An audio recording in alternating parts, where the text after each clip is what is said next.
meeting, even though you know your child, my own journey to become an effective advocate wasn't always smooth. Even after 20 years in the education system and attending meetings as an educator. And like I said, I made a lot of mistakes as the mom at the table, wishing someone could just tell me exactly what to do as mom. So let's dive in. The first mistake that I identified was thinking I needed to become an expert in special education law before I could be effective. What I didn't know and why taking this approach is a mistake was listen, I spent months going down the rabbit hole. Another article, another parent forum at 2 a.m., another email I needed to decode. And you know what was really going on and what I was really doing? I was hiding. Because here's what you're probably thinking: if I don't know enough, then it's not my fault when nothing changes. Research feels productive, it feels like you're doing something. But really, you're protecting yourself from the terror of speaking up and still being dismissed. You're building a fortress of information so you can tell yourself, I'm just not ready yet. But here's the truth that changed everything for me. You already know what your child needs. You've watched them struggle. You've held them while they cried. You've seen what works at home. The problem isn't that you don't have enough information. The problem is you don't know how to translate what you know into school language that actually responds. And no amount of legal research will teach you that. You can memorize every section of IDEA, but if you can't articulate why your daughter shuts down after lunch in a way that gets the team to actually do something about it, all that knowledge is just expensive armor that doesn't protect your kid. This approach keeps you stuck in preparation mode while your child continues to struggle. And deep down, you kind of know it. All right, mistake number two: going into meetings trying to make the school understand my child the way I do. What I didn't know and why taking this approach is a mistake was really this one was a gutting one for me. I used to walk into meetings with stories, beautiful, heartbreaking, true stories about my child. The meltdown at home, the tears at bedtime, how hard they're trying, how much they're hurting, how badly they needed help. And I'd watch the team nod sympathetically and then change absolutely nothing. Here's the thing that you might be carrying. If they really understood my child, if they could just see them the way I do, they'd move mountains. But they won't. And here's why that's not actually about your child being unseen, though I know it feels that way a lot of times. Schools run on data, timelines, and measurable outcomes. Your emotional truth, as valid as it is, doesn't fit into their system. They need specific observations tied to educational impact. They need language that connects behavior to learning. When you lead with feelings, you're essentially speaking Mandarin to someone who only speaks Spanish. Even when they genuinely care, and most do, they literally can't translate your words into the action items their system requires. And here's the real painful part: every time you share your heart and nothing changes, you walk out thinking, I failed my child again. You start to wonder if maybe you're overreacting. Maybe you're being that parent. Maybe your kid's needs aren't actually that significant. None of that is true. But this mistake keeps you spinning your wheels, feeling unheard, and internalizing failure that isn't yours to carry. So, mistake number three: believing that if I just explain things the right way, the school would automatically provide my child needs. What I didn't know and why taking this approach is a mistake. This was my most painful mistake because it really kept me trapped in a loop of self blame for years.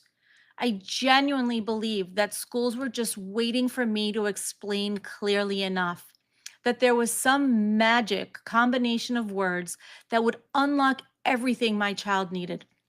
So I'd try again and again. I'd rehearse in the car. I'd bullet point my thoughts. I'd bring documentation. And when it still didn't work, I think I must not be saying it right. I literally thought it was me.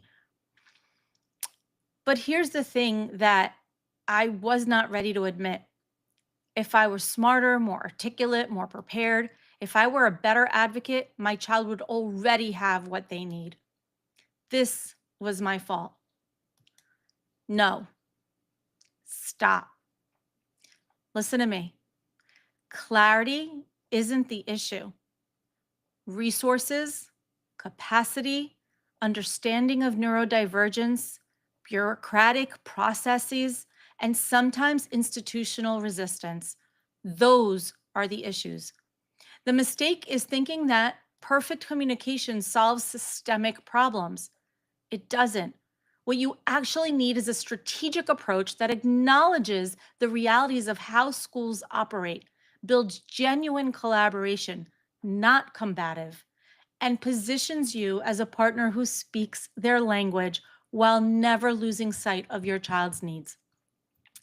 Without this understanding, you'll keep perfecting your pitch, getting more frustrated, and drowning in that voice that whispers, other parents figure this out. Why can't you? You're treating a systemic challenge like a personal failure. And that's why you stay stuck, exhausted, doubting yourself, and terrified that your child is failing further behind while you can't seem to get it right. Look, if you're making these mistakes, I want you to know this is not your fault. I made them too, every single one. I made them because I didn't know any better. I didn't know what my role was as mom at the table. But once I figured out the things I was trying were merely band aid attempts that didn't target the effect, how I would advocate effectively, that gap between knowing my child intimately and knowing how to translate that into school action, everything changed. Here's the thing. IEP in 504 season is coming. You know it. The emails are starting, the meeting requests are landing in your inbox. And if you're feeling that familiar knot in your stomach, wondering how this year's meeting will be any different than last year's, I want you to listen.